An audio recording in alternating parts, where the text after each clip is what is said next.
Hola, mi nombre es Andrés Mauricio Caviedes Castro, soy docente de Psicología Cognitiva y hoy quisiera hablarles del tema de memoria a largo plazo y particularmente de lo que es la representación y el conocimiento. Bien, al hablar de representación y conocimiento, inevitablemente uno debe remitirse a, digamos, a los antecedentes más clásicos de nuestra disciplina, y cuando digo los antecedentes más clásicos me refiero inclusive a la filosofía.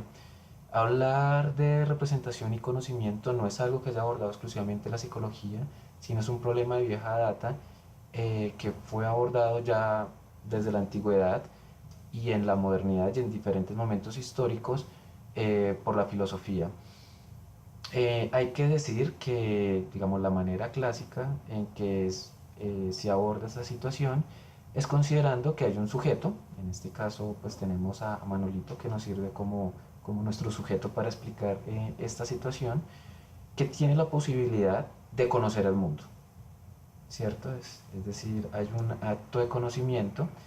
En este caso, Manolito va a conocer un árbol, pero él no accede directamente al árbol, digamos, a cómo es el árbol realmente, sino que accede más directamente, de una manera más inmediata, a una representación de lo que está observando. Es ese concepto mental, esa imagen mental, lo que nosotros vamos a llamar una representación, o lo que llamaban mejor en la antigüedad y en la modernidad y en diferentes momentos históricos, como una representación mental.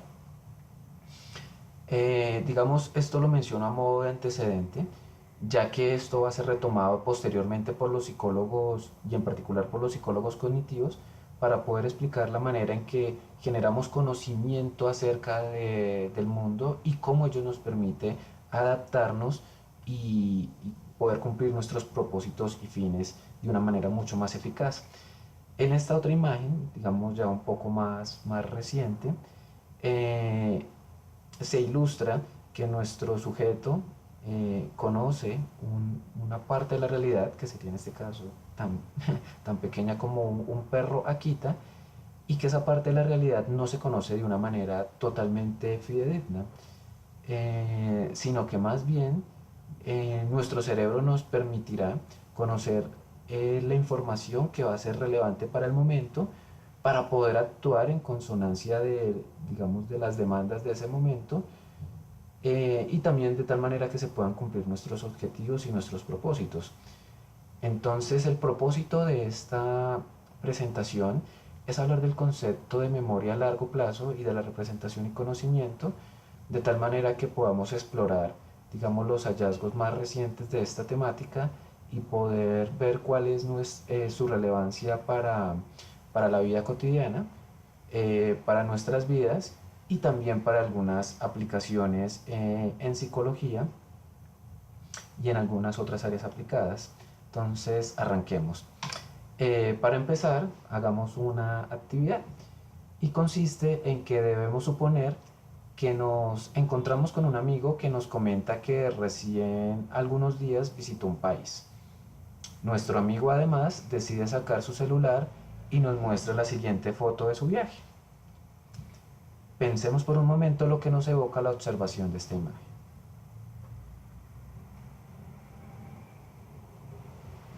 Ok, además, ¿es posible inferir el país que visitó nuestro amigo? ¿Cuál es? Ok. Yo creo que la mayoría de respuestas van hacia un solo país, y ese país es Argentina. Si fue así, pensemos por qué pudimos haber llegado a esa conclusión. ¿Cómo actúa nuestro sistema cognitivo, nuestra memoria, para llegar a esa conclusión?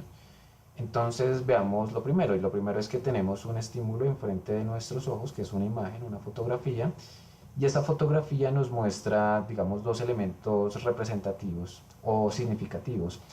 El primero de ellos es una pareja, al parecer en una posición típica del tango, en cuanto a la postura del hombre, en cuanto a la postura de la mujer, en cuanto a la forma como se están observando.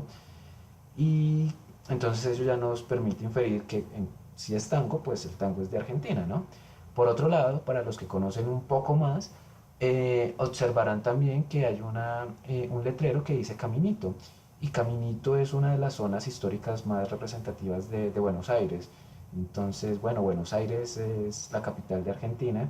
Luego, esta imagen nos debe, nos debe permitir inferir que nuestro amigo visitó Argentina.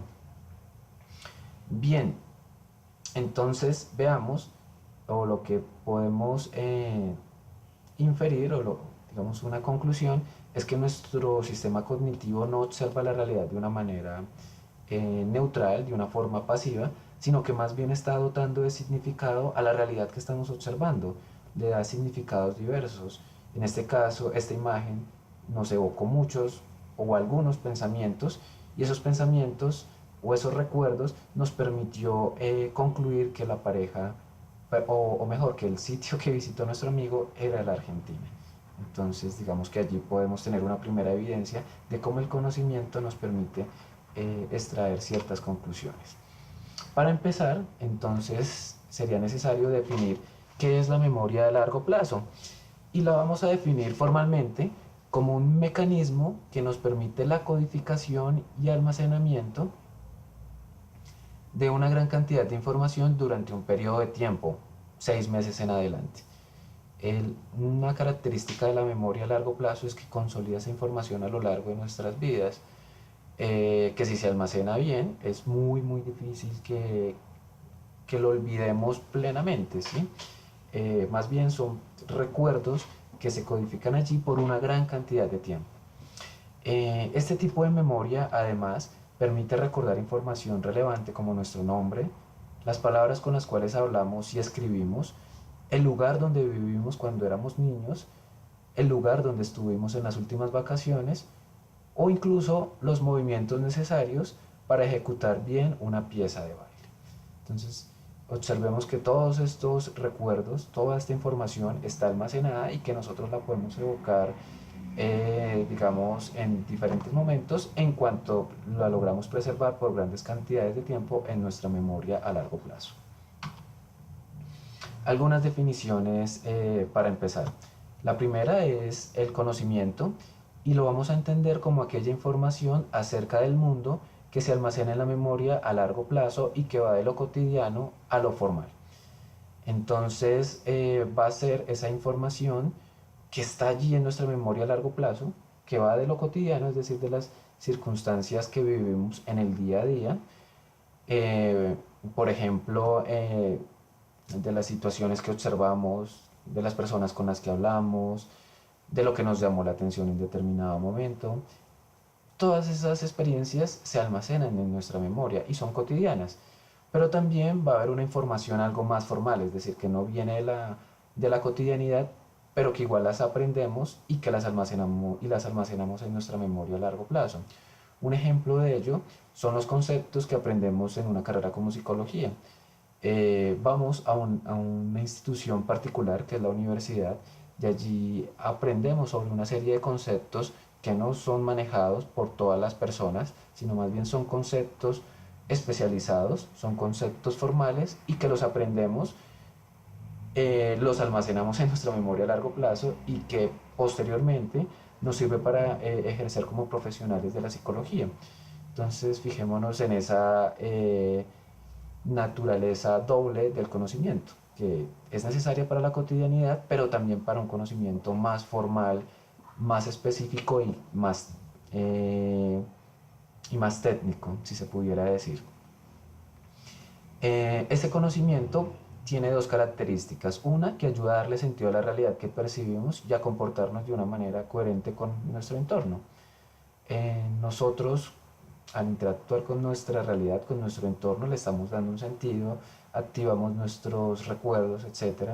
Y digamos que eso nos ayuda a tener un comportamiento que sea muy, digamos, pertinente para las situaciones específicas que vivimos. Por otro lado, nos permite interpretar el mundo de maneras novedosas y eso es muy interesante. Está más relacionado con ese conocimiento de tipo formal, en cuanto a que la adquisición de ese tipo de conocimiento nos permite interpretar la realidad de maneras diferentes. El psicólogo seguramente observará y verá el mundo de una manera totalmente diferente a como lo ve otra persona. Digamos que eso es una consecuencia inevitable de formarse como psicólogo. O el biólogo también lo hará de una manera diferente. El artista, por supuesto que también. Él lo verá de una manera mucho más estética, mucho menos racional que en otras disciplinas. Y así podríamos dar diferentes ejemplos. Lo cierto es que no podemos entender la memoria a largo plazo, tal como nos lo puede sugerir digamos, la metáfora de una cámara fotográfica que sencillamente se dedica a, digamos, a almacenar fotografías diversas de las situaciones digamos, que se van reflejando en ella, o sea, que va captando la cámara. No, la memoria a largo plazo no es únicamente, digamos, un lugar pasivo donde se almacena la información, sino que al contrario, permite al organismo eh, interactuar eficazmente con el entorno a partir de lo que está observando y a partir de lo que conoce ese individuo. Entonces yo creo que hasta acá podemos tener digamos, los conceptos no nos son tan extraños. Digamos que de manera intuitiva podríamos inferirlos o por lo menos hacernos una idea de ellos, pero con este nuevo concepto, el de categorización, vamos a ver que la capacidad de conocimiento de verdad nos permite hacer cosas bien interesantes. Definámosla primero.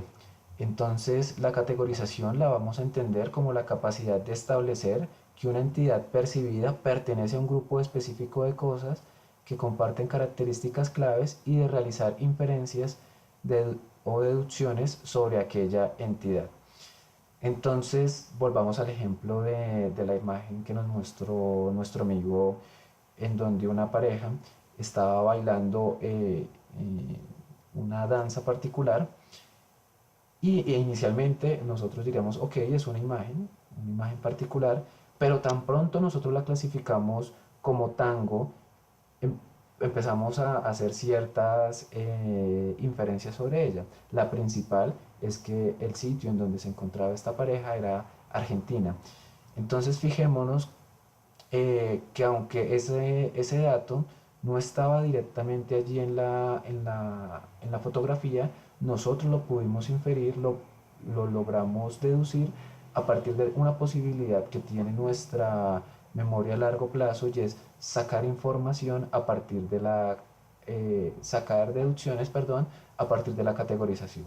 Entonces, si algo es categorizado en una categoría en particular, entonces empieza a adquirir ciertas características las cuales las podemos inferir. Entonces esa es otra posibilidad de nuestra memoria a largo plazo. Bien, para hablar de conocimiento y para hablar también de la memoria a largo plazo, hace falta introducir el concepto de representación mental. Pero previo a ello debemos hablar del concepto de representación más amplio, y para ello está esta diapositiva. Entonces definámoslo inicialmente.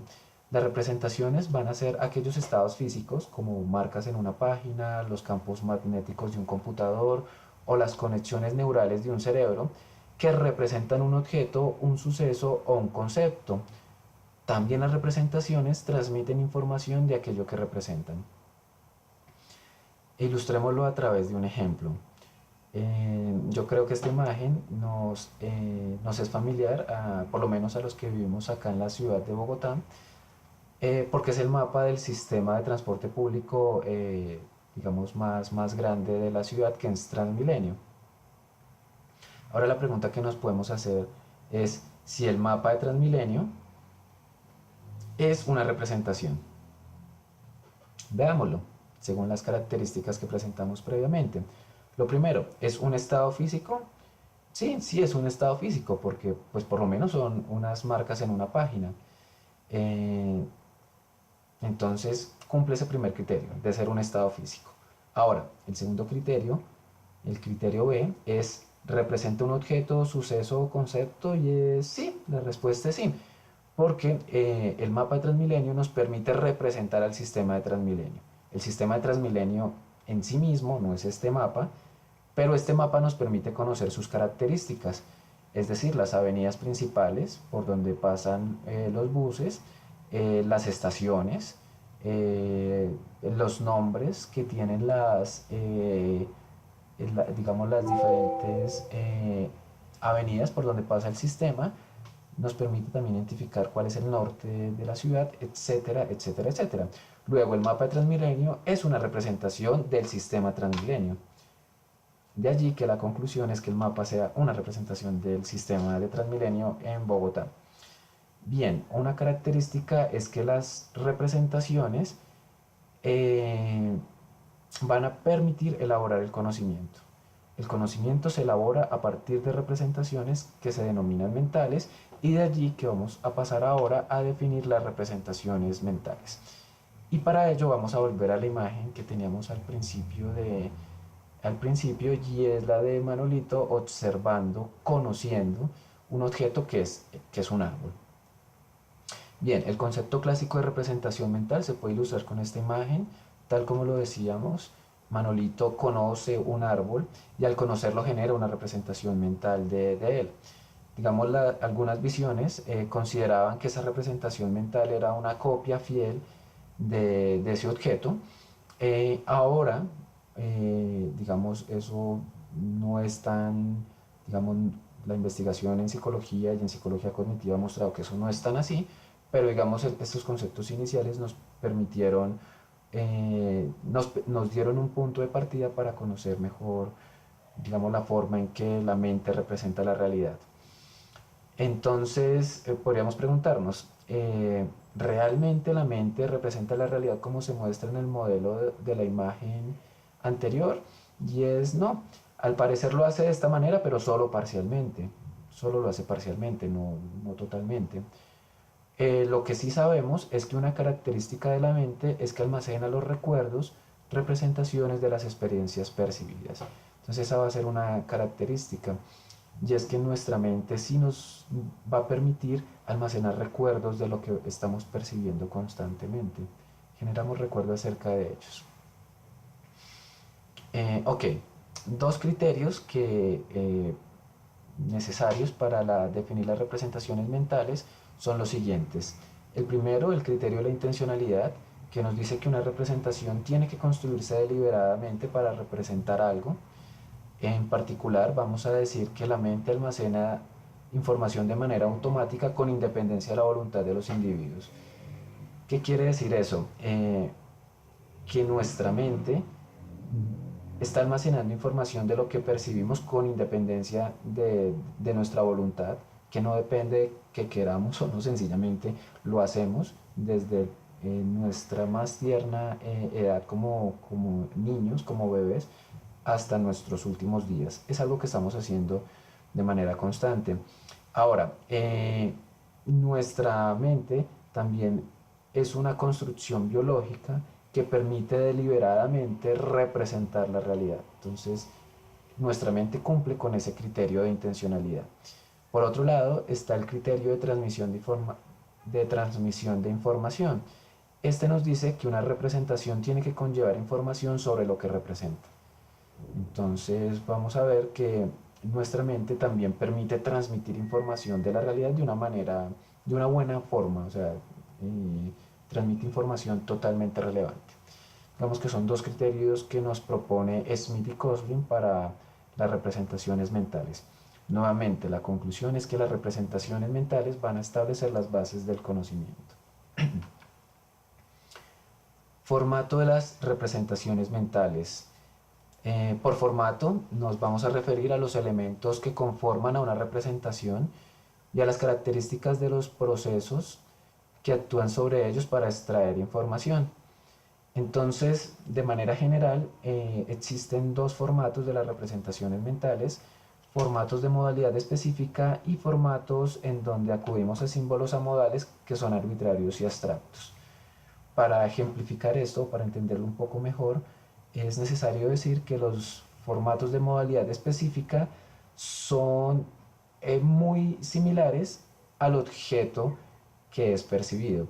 Por ejemplo, el formato en esta imagen, la representación que tenemos del perro es una imagen del perro. Y en cuanto a que esa imagen es muy similar al objeto que está siendo percibido, entonces diríamos que es un modelo, que es un formato de modalidad específica. Por otro lado, los símbolos amodales, que serán arbitrarios o abstractos, más bien generan esos símbolos abstractos arbitrarios que nos permiten representar la realidad. Un ejemplo es las palabras en los diferentes idiomas. Un perro, nosotros lo podemos llamar perro en español, dog en inglés, y así habrán otras expresiones en otros idiomas, cane, hunt, chien, pues no sé si lo estoy pronunciando bien, pero bueno, son palabras a través de las cuales se puede representar un mismo estímulo que serían los perros. Fijémonos que no tiene, digamos que no hay una referencia o un parecido entre ese símbolo con el cual nos denominamos a los perros y el perro como tal. Mientras que en los formatos de modalidad específica sí hay un parecido entre los dos estímulos. Bien, en cuanto a los formatos de modalidad específica, tendremos las imágenes y el registro de características, y en cuanto a los símbolos amodales, tendremos los símbolos amodales y los modelos estadísticos en redes neurales.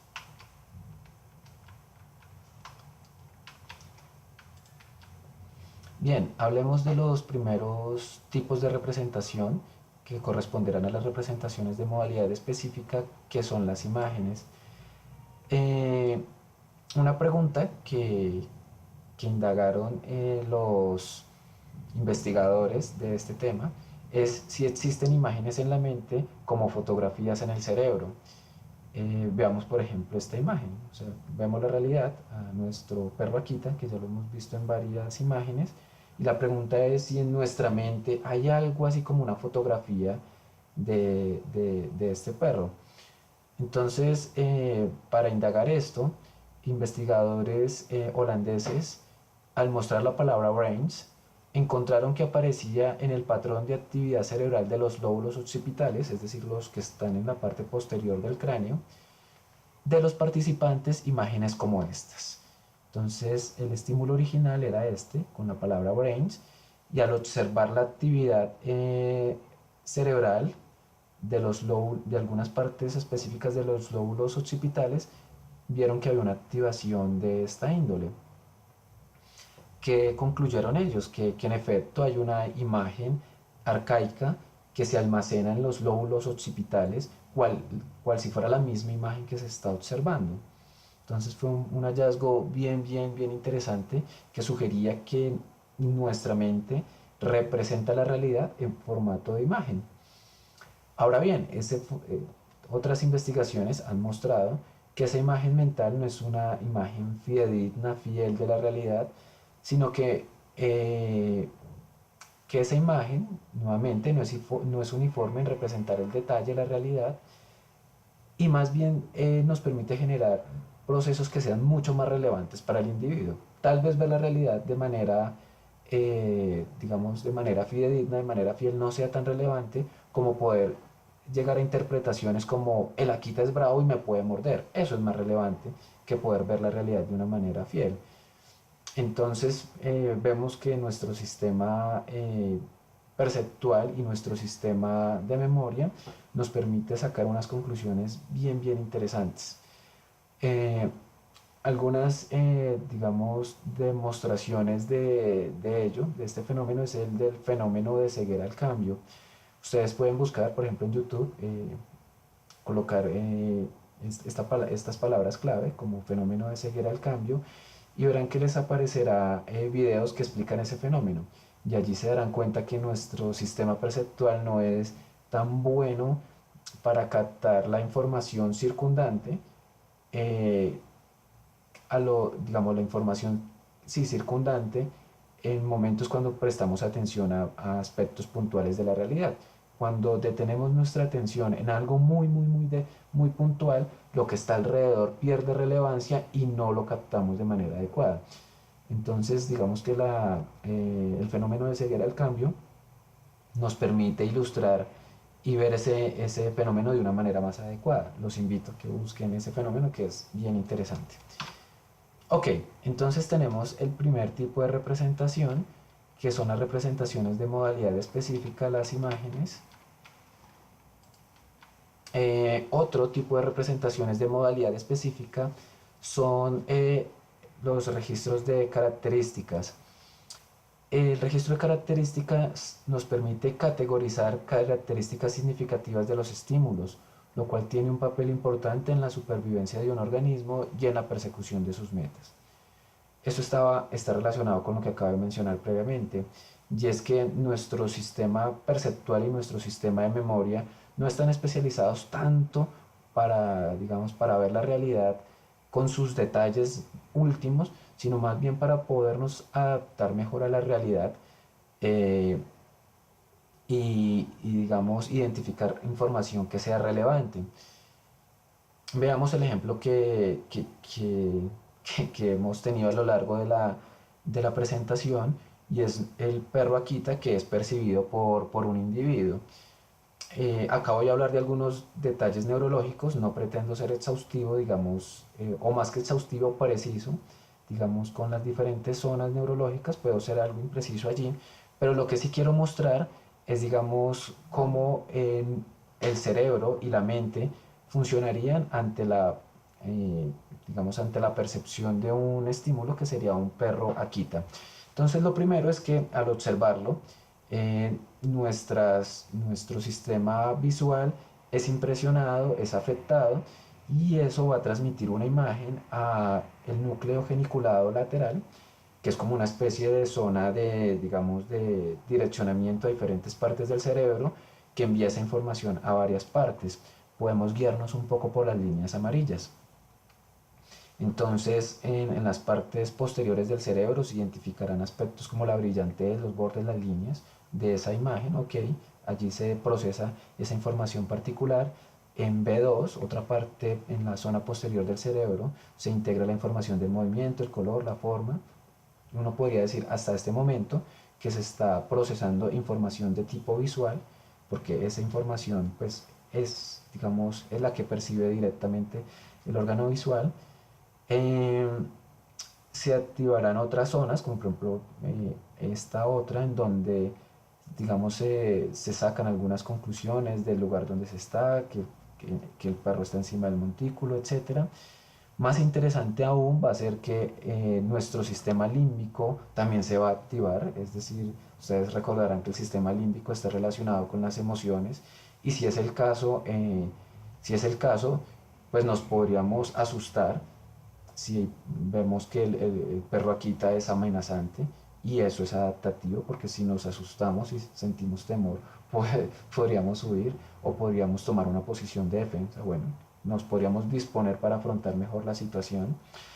Eh, Otra información es que vamos a reconocer el Akita como un perro, y nuevamente eso nos permite sacar unas conclusiones, porque sabemos que los perros hacen ciertas cosas que no hacen otras entidades de la realidad, que los perros son diferentes de los gatos, que los perros son diferentes también, no sé, a las aves. Es decir, los perros tienen sus características puntuales, y al poderlo categorizar, reconocer como un perro, podemos sacar ciertas conclusiones que van a ser útiles. Por último, esta información va a llegar a la corteza prefrontal, y allí es donde podemos ser hasta cierto punto conscientes de la situación, como decir algo así como, ok, el perro es bravo y me puede morder, decírnoslo. Cuando digo decírnoslo es utilizar esa habla interna o externa inclusive también, y poder ser conscientes de la situación. Pero digamos que ese es el último paso. Es decir, previamente nuestro cerebro, nuestra mente nos ha permitido entender la situación de una manera totalmente adaptativa, de tal manera que lo último que, que se va a procesar es, digamos, el hecho de ser conscientes totalmente de la situación. ¿Por qué? Porque lo importante en una situación de estas no va a ser tanto el hecho de que seamos conscientes de lo que está pasando, sino más bien poder disponer el organismo para poder actuar de una manera que sea adaptativa. En este caso, lo fundamental sería identificar si es un estímulo que puede ser amenazante para el individuo o no. Básicamente es lo que se puede mostrar acá. Un aspecto clave en el registro de características es que fíjense que la información de lo que se está observando, del estímulo visual, no es procesada por una sola parte del cerebro, sino que está siendo procesada por diferentes partes del cerebro. De allí que nuestro cerebro se ha especializado en registrar diferentes características de los estímulos que observamos. Entonces fijémonos cómo la maquinaria cerebral actúa para poder comprender de una manera sincronizada, organizada, nos permite comprender la realidad. Digamos que eso es un conocimiento que se ha adquirido recientemente y que se aleja de esos modelos iniciales, inclusive filosóficos, de lo que era la representación eh, mental. Veamos ahora otro tipo de representaciones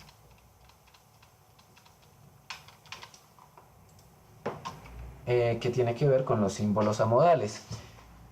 Entonces, como decíamos hace un momento, cuando presentábamos los formatos de las representaciones mentales, decíamos que los símbolos amodales son representaciones que son construidas a partir de símbolos arbitrarios y abstractos.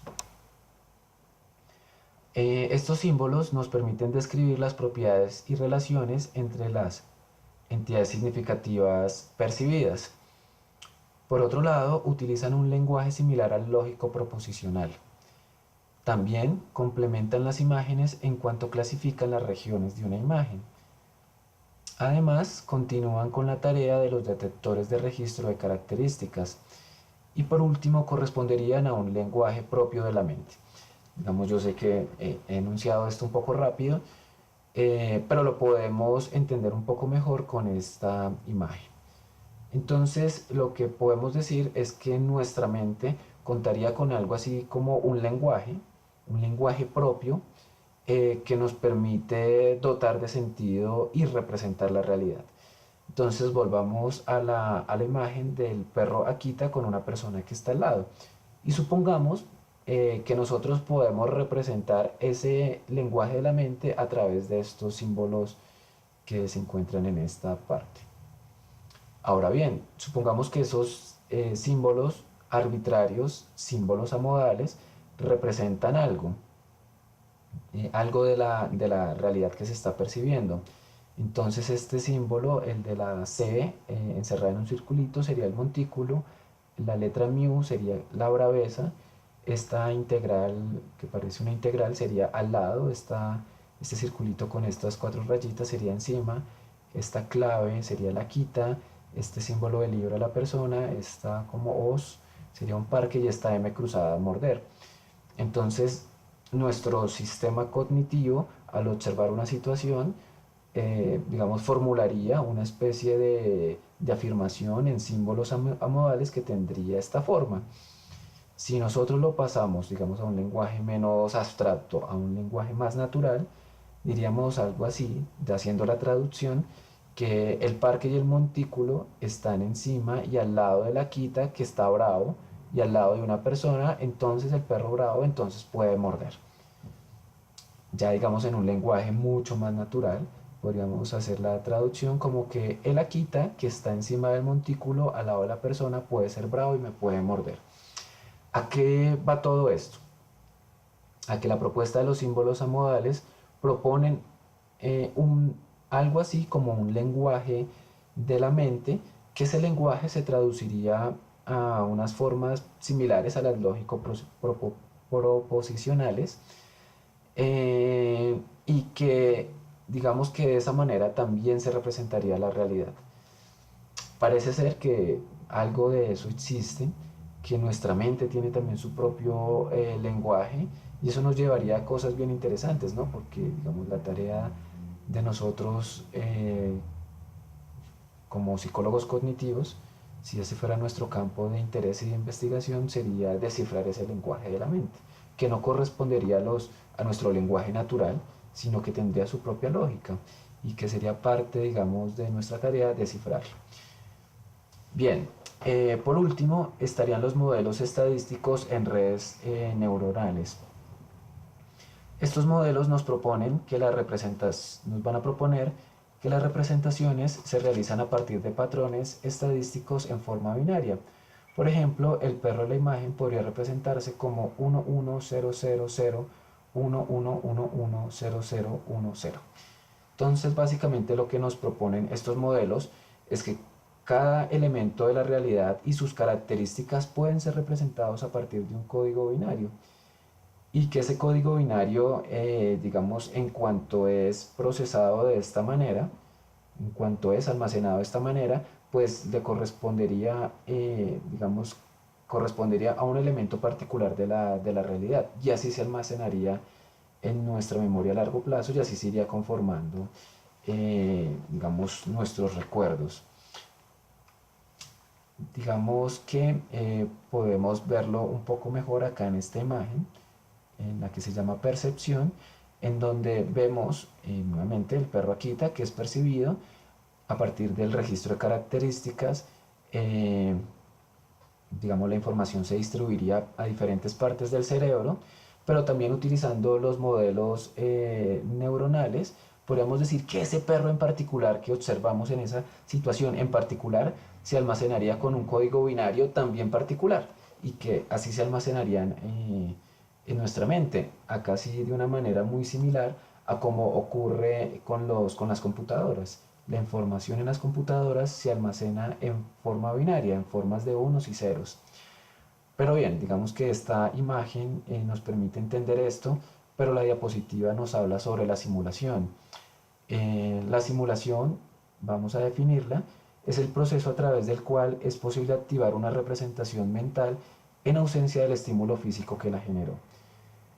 Entonces hemos venido hablando de la representación, de cómo la realidad, al ser percibida, también nos permite generar representaciones de esa realidad que podemos percibir y que, digamos, toda la presentación previa se ha encargado de demostrar cómo se generan diferentes representaciones de la realidad. Sin embargo, nosotros o nuestras mentes humanas, pongámoslo en esos términos, nos permite no solamente hacer eso, generar procesos perceptivos y a través de ellos almacenarlos en nuestra memoria a largo plazo, sino que también nosotros podemos hacer otro tipo de proceso que es el de la simulación, que es el proceso inverso.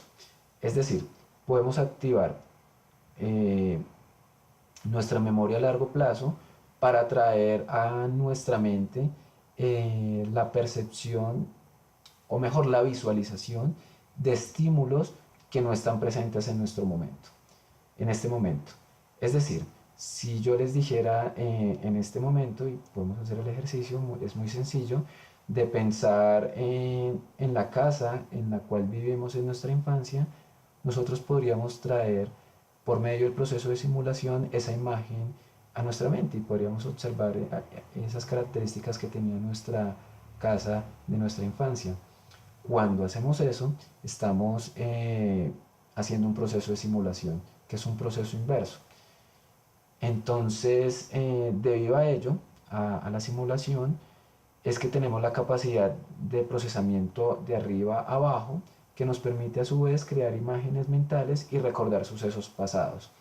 La percepción sería un proceso de abajo arriba, es decir, vemos los estímulos, los representamos y los almacenamos en nuestra memoria a largo plazo. El proceso de simulación sería un proceso de arriba a abajo que nos permite recuperar los recuerdos, activarlos y poderlos visualizar en nuestra mente. Bien, hablemos ahora no del conocimiento digamos de elementos puntuales individuales de la realidad, sino más bien de categorías. Digamos que eso nos llevará a un nivel de abstracción un poco más adelante. Hasta el momento hemos hablado del perro Akita particular que vimos, del ave particular que vivimos, de nuestra casa que vivimos en nuestra infancia, que son elementos individuales de la realidad. Pero nuestra memoria a largo plazo tiene la posibilidad de trabajar con elementos más abstractos que son las categorías. Definamos una categoría. Entonces vamos a entender como categoría a un concepto que permite agrupar varias representaciones mentales que tienen características similares. Un ejemplo serían los perros. Los perros, como en esta imagen, eh, son un concepto. Nosotros agrupamos a todos estos perritos que encontramos acá, los agrupamos bajo el concepto de perros. ¿Por qué razón? Porque tienen características similares. De manera general podemos decir que los perros son seres vivos, son animales, son mamíferos, además hacen guau. Eh, ¿Qué más hacen los perros? Roen huesos, son la mayoría de ellos domésticos o todos, eh, etcétera. Son como características comunes de los perros. En cuanto a eso, pues diríamos que el concepto de perro es una categoría que nos permite agrupar a todos los individuos particulares de esa categoría. ¿Cómo podemos generar conocimientos sobre las categorías? Entonces se va a elaborar siguiendo un orden puntual. El primero es el establecimiento de las representaciones de los miembros individuales de una categoría, tal como lo vimos digamos en la presentación previa, que nos hemos encargado de mostrar cómo es posible generar una representación de un miembro individual que observamos, que percibimos. Entonces, si nosotros percibimos digamos a este perrito, entonces lo vamos a almacenar con un código binario particular. Si observamos este otro, también lo vamos a almacenar con un código binario particular. A este otro lo almacenamos con un código binario particular, y este otro perro que persigue un disco en una zona verde lo almacenamos también con un código binario particular.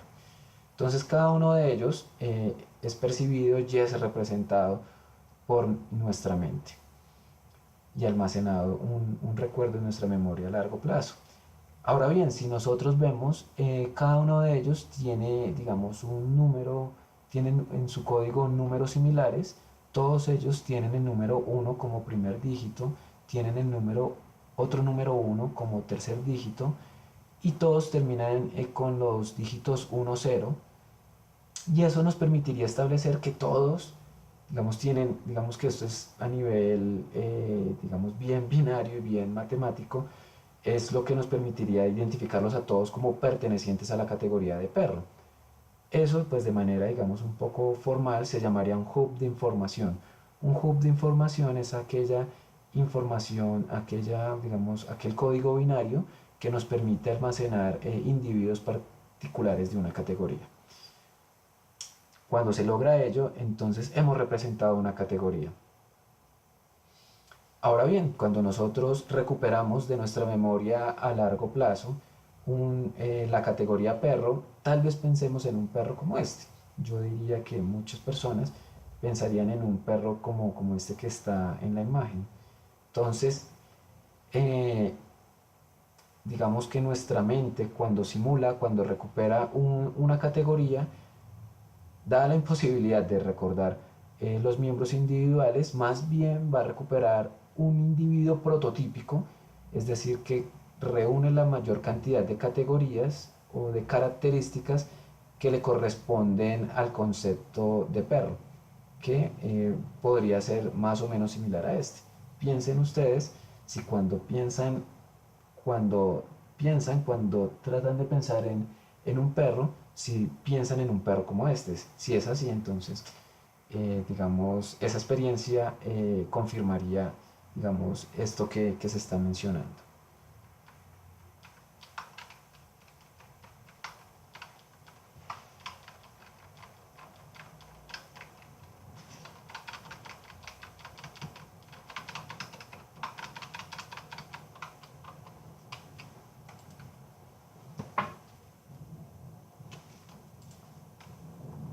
Bien, eh, hay una posibilidad enorme que tienen las categorías, y es que sobre ellas hay un poder deductivo. El poder deductivo del conocimiento de las categorías. ¿Por qué es importante? Porque debido a ello es permitido atribuir características ya conocidas de una categoría a un objeto no conocido. Nuevamente, entonces tenemos conocimiento de individuos particulares, tenemos conocimiento de categorías y cuando tenemos ese conocimiento de categorías se gana algo, nuestra mente nos permite hacer algo muy poderoso y es este poder deductivo del conocimiento de categorías. Es muy útil, en efecto, cuando, estamos percibiendo un objeto que no hemos visto nunca en la vida, es decir, que no es conocido. Ilustrémoslo a través de un ejemplo. Supongamos que vemos un animal como el que se observa en la imagen. Por lo menos para mí, cuando lo observé la primera vez, pues era un animal que nunca he visto en la vida. O sea, ni siquiera en imágenes. Digamos que traté de buscar uno que nunca lo hubiera visto en la vida. Ahora bien, uno podría decir que aunque nunca se haya visto en la vida, pues que si es es un animal que nosotros lo podríamos categorizar, que lo podríamos colocar dentro de una categoría, ¿cierto? Pues en mi caso particular, a mí se me pareció lo suficiente a un gato. Si yo decía, ok, parece ser un animal pequeño, o sea, no tan grande como los grandes felinos, como las panteras, los leones, los pumas, etcétera, sino más bien es un felino pequeño, y los felinos pequeños son los gatos. Ahora fijémonos, y esto es lo importante de esto, en las deducciones que podemos sacar al categorizar a este animal como un gato. Si lo categorizo como un gato, entonces podría decir que hay algunas cosas que yo puedo saber, aunque no las esté observando allí directamente en la imagen de este animal. Y es que si es gato, entonces debe pertenecer a una rata, a una raza, perdón, a una raza de gatos, y hay otras como los persas, los angoras, que si es gato, entonces va a tener características diferentes a los perros, que si es gato, entonces es un ser vivo y además que va a ser un animal, y además, y además que va a tener las características propias de los gatos, ¿cierto? ¿Cuáles son esas características? Que los gatos toman leche, los gatos ronronean, los gatos cazan ratones y los gatos pueden ser domésticos. Entonces, si eso es así, fíjense las deducciones, las inferencias que yo pude sacar al haber ubicado a este animal dentro de la categoría de gatos. Bien, eso lo haría, digamos, si fuera la primera vez, digamos en el caso en que uno observara un animalito de estos por primera vez. Ahora bien, en efecto, digamos ya acudiendo un poco a la teoría, ya lo que se puede averiguar sobre un animal de estos, uno puede darse cuenta que si en efecto este animal corresponde a una especie de gato que se llama gato sabanat. Entonces, digamos, lo que me interesa acá mostrar es el poder deductivo que tienen las categorías. Cuando las categorías nos permiten entender mejor la realidad que nos es desconocida.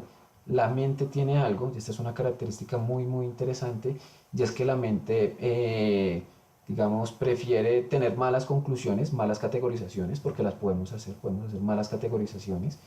Entonces, la mente va a preferir eso, malas categorizaciones, a tener vacíos, digamos, de conocimiento. Piensen ustedes en una situación cotidiana, digamos, de esta naturaleza. Y es que, por alguna razón, eh, alguien escucha un estruendo muy fuerte que viene de la calle. Cuando eso ocurre, nosotros buscamos categorizar esa situación de alguna manera. Entonces, uno podría pensar que fue el grito de una persona, o fue la caída de un objeto, o fue un carro que pasó, bueno, etcétera. Uno busca categorizar de alguna manera esa situación y en cuanto logremos entender esa situación, podemos sacar algunas conclusiones, algunas inferencias, como lo he mostrado en este ejemplo. Pero algo interesante también de allí es que buscamos digamos, categorizar las cosas que son novedosas para nosotros, de tal manera que la mente busca entender la realidad, no estar en ignorancia. Digamos, la ignorancia no es adaptativa, es mucho más adaptativo a un conocimiento de la realidad. Entonces veamos que esto aplica en situaciones como estas, como la del ejemplo, pero también en situaciones mucho más cotidianas. Entonces veamos un poco más acerca del conocimiento de categorías y en particular de las estructuras que le subyacen. Bueno, para empezar debemos hablar de los ejemplares y de las reglas. Definámoslos. Definamos qué sería un ejemplar. Entonces, un ejemplar sería un recuerdo de miembros individuales de una categoría. Eso es un ejemplar. Entonces decíamos que la categoría es aquel concepto que nos permite agrupar a diferentes miembros individuales de esa categoría. Ahora bien, esos miembros individuales los podemos llamar también como ejemplares. En nuestro ejemplo del concepto o categoría de perro teníamos estos 4 miembros individuales. Hay investigación que nos ha mostrado que la recuperación de ejemplares interfiere en la categorización aun cuando se conozca una regla para realizar la categorización. ¿Qué quiere decir eso? Que nosotros podemos tener una regla, cuando digo una regla es una expresión verbal que nos permite definir la categoría. Cuando tenemos esas reglas, puede ocurrir que el recuerdo de ejemplares particulares interfiera, digamos, sobre la categorización.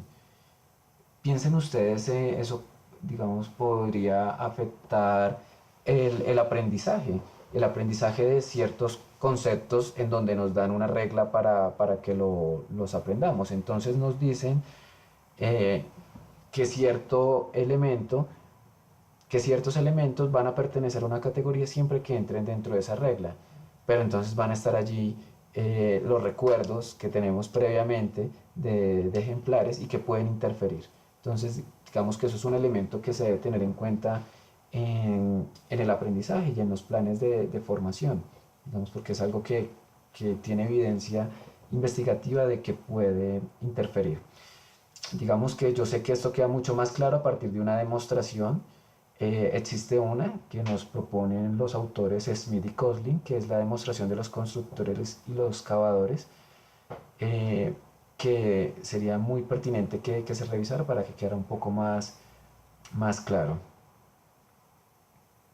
Digamos, la conclusión que va a surgir de todo esto es que la semejanza visual entre un estímulo y un ejemplar influye de manera importante en la categorización, es decir, el recuerdo de ejemplares influye en la categorización, o sea, hay evidencia sobre ello.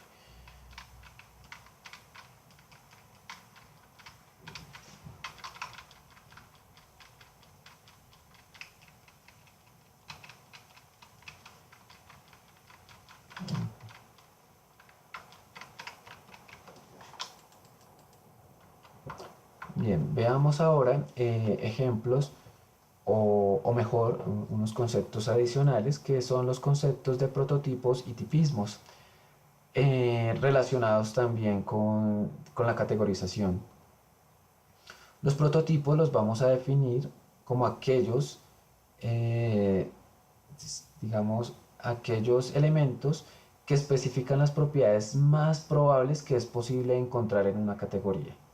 Nuevamente, ellos, los prototipos, nos permiten especificar las propiedades más probables que es posible encontrar en una categoría. Pensemos en una categoría diferente a la de perro, para cambiar un poco el ejemplo, y en este caso pensemos en algunos ejemplares de la categoría aves. Entonces acá hay unos ejemplos como este, una especie de colibrí, el pato, la águila, el tucán, el periquito, la gallina y el pingüino. Si nosotros nos preguntáramos cuáles son las características más probables de encontrar en un ejemplar de la categoría ave, diríamos que las características más probables de la categoría ave es la presencia de plumas, la presencia de un pico, que las aves caminan en 2 patas y la posibilidad de volar. Y si nos preguntáramos cuáles son las características menos probables de encontrar en los ejemplares de la categoría ave, diríamos la presencia de múltiples colores, digamos que eso no es lo más probable.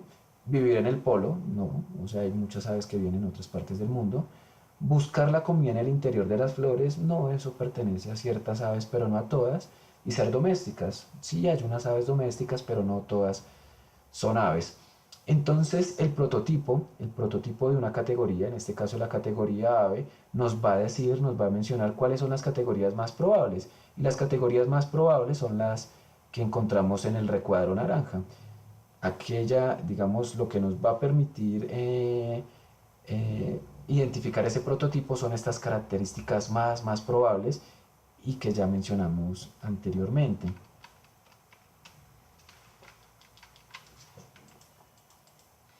Veamos ahora un poco más. Entonces, el prototipo de la categoría ave, es decir, las características más sobresalientes, más o menos correspondería a un ave que se llama el tordo. Es esta ave que, bueno, sí que encontramos acá. Esa es más o menos, digamos que esa ave representa las características eh, más probables de esta categoría. Y el tordo, veamos lo que en esta imagen, que se llamaría gradiente de tipismo, encontraríamos que el tordo es el ave más cercana al prototipo, y a medida que nos alejamos vamos encontrando las otras aves. Es decir, cada vez que nos alejamos en este gradiente, vamos a ver que las otras aves que nos vamos encontrando en ese camino de alejamiento empiezan a reunir esas características que son menos probables. Entonces la paloma, digamos, es más parecida al tordo, pero no tan parecida. El tucán lo vamos a encontrar un poco más alejado, el pato un poco más alejado, el pingüino algo más alejado y por allá más alejado el avestruz. Eh, digamos que de manera general podríamos hacer una clasificación entre los miembros que son típicos de la categoría, como el tordo, pero también el gorrión. El gorrión también entraría como un miembro típico. Y los miembros totalmente atípicos serían esos que están más alejados en el gradiente de tipismo, como el pavo real en este ejemplo, pero también el pingüino, también el pato, también el avestruz. Pilas con esto, digamos que es la conclusión más interesante de, digamos, de este tema de categorización, y es que cuando se aprende, cuando se genera un aprendizaje de categorías, se aprende principalmente los miembros más típicos que los demás. Piensen ustedes cuando recuperan, o cuando recuperan mejor, cuando recuerdan el, el concepto de ave, cuando piensan en un ave. Seguramente en lo primero que piensan es en un ave como un tordo o un gorrión, o quizás en las aves con las que ustedes tienen cierta proximidad, cierta cercanía, digamos si tienen un ave en su casa, o en las aves más frecuentes acá en una ciudad como Bogotá, como las palomas, uno pensará más en esas aves que son prototípicas, y pensaremos menos en esas aves que son atípicas, ¿no? Usualmente uno no piensa de inmediato en un pingüino, sino piensa más en esos miembros que son típicos de la categoría. Bien, entonces podríamos dejar así por el momento en cuanto al conocimiento de ejemplares y en cuanto al conocimiento de categorías, que ya nos llevaría, digamos, a un segundo nivel de abstracción. Finalmente, podríamos hablar de cómo se va conformando el conocimiento en nuestra memoria a largo plazo. Y entonces acá he tratado o propongo que recurramos a una metáfora que sería algo así como un bosque, que el conocimiento que tenemos fuera algo así como un bosque, y entonces lo llamaríamos el bosque del conocimiento. Ese tema lo podríamos llamar como los dominios de categorías y organización. Si ustedes piensan, hasta el momento hemos recurrido al principio o al supuesto de que todo lo que almacenamos en nuestra memoria a largo plazo viene de la realidad. Es decir, no hay nada, digamos, de lo que hemos hablado hasta el momento, que llegue a nuestra memoria a largo plazo sin que previamente hayamos tenido una experiencia sensoperceptual con ello. O sea, todo lo percibimos, se genera una representación mental, la suma de representaciones mentales se agrupan en un concepto que es el de categorías y tenemos un conocimiento de categorías, pero previamente ha pasado por un conocimiento o por una experiencia sensoperceptual. Todo parece indicar, la experiencia nos lo muestra, que existen categorías que se llaman tipos ontológicos o dominios que son universales y que son independientes de la cultura y del aprendizaje. Es decir, parece ser que en nuestra memoria a largo plazo hay una especie de categorías de tipos ontológicos, dominios, que no son, que no, que no están allí porque hayan sido aprendidos, sino que están instaurados dentro de nuestra dotación psicológica desde el nacimiento o se desarrollan a lo largo del tiempo y los empezamos a tener todos independientemente de la cultura o del lugar de nuestro nacimiento. Pilas con esto, que es muy interesante. Nos está queriendo decir que tendríamos formas predeterminadas de categorizar y de entender la realidad. Y eso con independencia de la cultura y con independencia, digamos, de nuestra formación, etcétera, etcétera. Esos tipos ontológicos, dominios más importantes van a incluir los seres vivos. Entonces tendríamos la posibilidad de categorizar los seres vivos, también de categorizar los seres inertes, los artefactos, es decir, aquellos instrumentos que son creaciones humanas, los estados mentales, muy interesante este, porque nos permitiría y, atribuir y categorizar, digamos, los estados mentales o los estados psicológicos de los individuos. Esos estados mentales como el hecho de querer algo, de desear algo, de estar molesto, de estar alegre, de estar triste, de estar pensando en algo, todos esos conceptos parece ser que los tenemos ya adquiridos y que nos permiten entender el comportamiento de una manera intuitiva. Eso lo haría cualquier persona. Nosotros como psicólogos desarrollamos conceptos formales más especializados para entender el conocimiento. De allí, y creo que he insistido mucho en varios momentos, que nuestra tarea como psicólogos sea la de trascender el conocimiento que tenemos por defecto instaurado en nuestro sistema cognitivo, trascenderlo y generar conceptos y categorías más pertinentes, más robustas para poder entender el conocimiento, para poder entender el comportamiento. Esa es la diferencia entre un psicólogo profesional y una persona que explica desde el sentido común el comportamiento. Volviendo al tema de los tipos ontológicos, y cierro el paréntesis, podríamos decir que hay otros candidatos a, digamos, a ser entendidos como tipos ontológicos. Sin embargo, pues estos serían los cuatro más relevantes. Tendríamos en ese orden de ideas nuestro bosque del conocimiento, ¿no? Un bosque del conocimiento que tendría este tipo ontológico, los seres vivos, clasificados, que nos permite clasificar a los animales y las plantas de manera natural, y dentro de los animales podemos distinguir a los perros de las aves y dentro de las plantas a los árboles. De manera análoga lo podríamos hacer con los seres inertes, con los estados mentales y con los artefactos, pero bueno, si no, en, en estos otros tipos ontológicos no los desarrollé tanto, pues por cuestión de espacio, pero sigue una lógica similar. Podemos decir además que las diferencias culturales en la categorización corresponden a categorías más específicas. ¿Qué quiere decir esto? Que nosotros enriquecemos nuestro bosque del conocimiento a partir, digamos, de categorías más específicas que sí corresponden a nuestras culturas. Nosotros, en el mundo actual, podemos categorizar los medios de transporte, ¿no? Podemos distinguir un avión de un tren y de un bus o de un automóvil, ¿cierto? Pero quizás en una cultura anterior a nosotros, en el tiempo, eh, 3 siglos atrás o 4 siglos atrás, pues una categorización de esta no sería natural, porque es totalmente artificial, es creada totalmente por los seres humanos en un momento histórico particular que es los últimos 100 años, por lo menos. Entonces de allí que esas categorías más específicas como los medios de transporte sí hayan sido desarrolladas por la cultura y las adquiramos y que su adquisición sea dada necesariamente por el aprendizaje.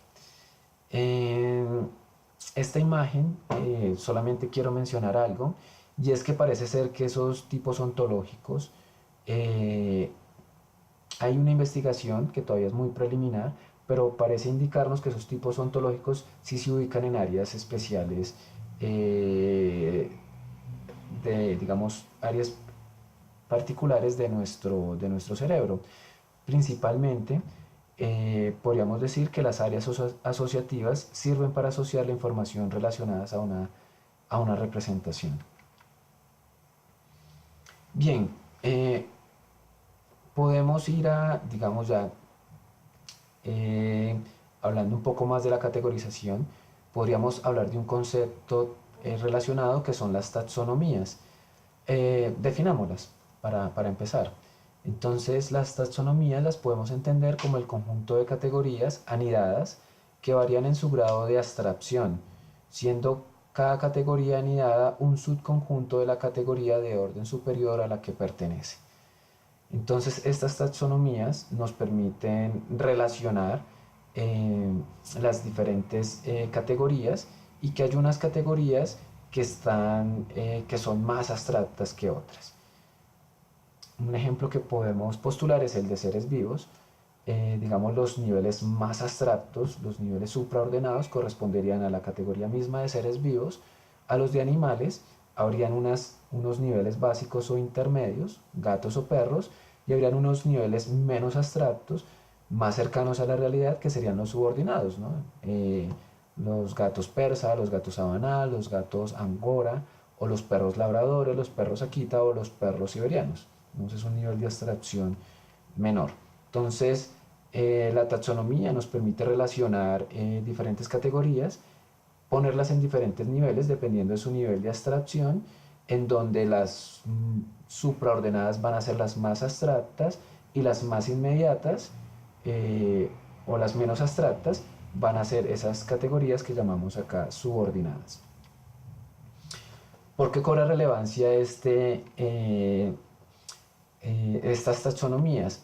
Va a cobrar relevancia porque se ha identificado que el nivel intermedio es el de mayor importancia para la cognición humana. Ese nivel digamos, tiene un nivel importante. Recordemos que es un nivel también intermedio en cuanto a su abstracción. No es lo más abstracto, pero tampoco es lo más, no es, digamos, lo más directamente observable. Tiene algunas características ese nivel intermedio, y es que suelen tener palabras cortas y estas se usan frecuentemente. Pensemos, digamos, en nuestra experiencia personal, cuántas veces utilizamos la palabra gatos o perros comparado con los niveles menores, como hablar de perros persas, perros sabaná, perdón, gatos persas, gatos sabaná o gatos angora, o hablar de perros labradores, perros akita o perros siberianos. No, en realidad no utilizamos más los niveles intermedios para hablar de los gatos o para hablar de los perros. Tampoco utilizamos un nivel tan abstracto cuando queremos referirnos a los gatos, como para cuando digamos que el término o el concepto animal, la categoría animal es muy amplia para referirnos a ella. Entonces fijémonos que utilizan palabras cortas y además que las utilizamos frecuentemente. Otra característica es que las categorías de este nivel están en diferentes culturas, aun cuando no hagan parte de su vida cotidiana. Entonces, otro hallazgo allí interesante. Otro es que los niños aprenden primero las categorías de este nivel. Entonces, otro hallazgo allí a partir del desarrollo. Bien, con esto quisiera terminar la presentación de este tema de memoria a largo plazo, y en particular sobre los conceptos de representación, conocimiento y categorización. Lo que busco a partir de esta presentación es acercarlos a estos conceptos que son importantes para comprender la memoria a largo plazo, ver que nuestra memoria a largo nos permite generar, digamos, no solamente almacenar información, sino también generar inferencias acerca del mundo. Nos permite categorizar la realidad. Nuestra mente está diseñada de manera que nos permita categorizar la realidad, sacar inferencias sobre ella. Eh, También quiero mostrar que hay, digamos, dos, dos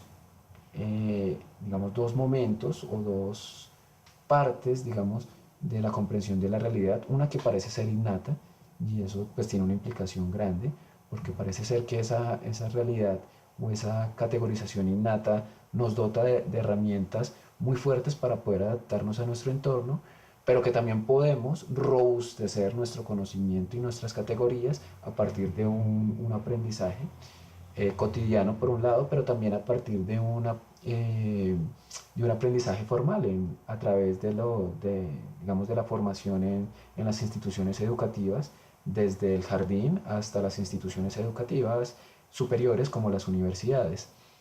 Entonces, digamos que me interesa que el tema quede allí y que en cada momento de nuestro quehacer profesional pensemos cómo podemos utilizar este conocimiento para aplicarlo en el campo educativo, en el campo clínico, inclusive en el campo forense y en otros, en donde van a tener también una relevancia.